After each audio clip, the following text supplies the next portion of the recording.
As you drive, usendleleni nje izandla zokusindapha steering wheel. Indoda idinga uNkulunkulu ngaphambi kokuba idinge unkosikazi. uNkulunkulu ohambe noAdam qala engakafiki kuEva. uNkulunkulu otraine uAdam wamenza indoda ngoba uAdam ufike ezimini. Kodwa along the way uNkulunkulu emtrainer wamtranslator from being a male to become a man. Hallelujah.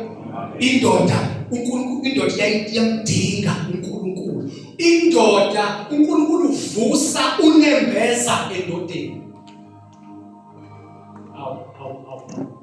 Akekho onamandla uvusa unembeza ngaphandle koNkulunkulu. Into esikhulume ngazo la ezinye zithinta unembeza. Zithinta isazela. Abanye izazela zabo seyishilo ingakho esekwazi ukuphika ingane zakhe angayinaki ngoba unembeza usathi ndiki. uNkulunkulu mayekhona endodeni unembeza uvukile. uNkulunkulu mayekhona endodeni ubuyisa ubudoda endodeni. Ubuyisa ubudoda endodeni uNkulunkulu. uNkulunkulu wenza indoda ibuyisane nayo.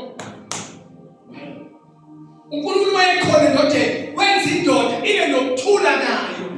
Ngoba inkinga eyingxaki amadoda aqabele nabo themselves, they are fighting with themselves. Abanye njengoba exabana nabo idalwa amaphutha isolo ukuthi ngenzeni isolo. Manje ulwa naye akayibonene qabele naye.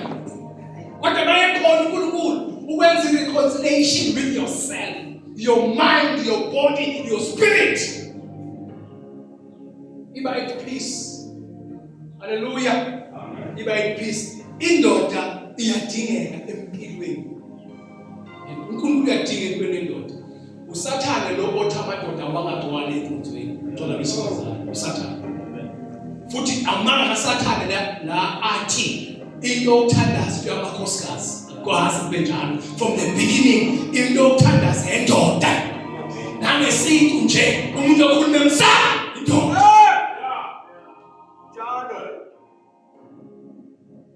Manje into yokuthandaza into mama njalo. Wena njengepriest ekhaya okumele uhola abantwana bakho towards God njengoba ekhaya. iBhayibheli wayebathatha ifamily yakhe ethatha unkosikazi ngabathola abantwana athatha unkosikazi abantwana abase kuNkulunkulu. Iresponsibility yendoda ukuthatha umndeni wayo use kuNkulunkulu ngoba qale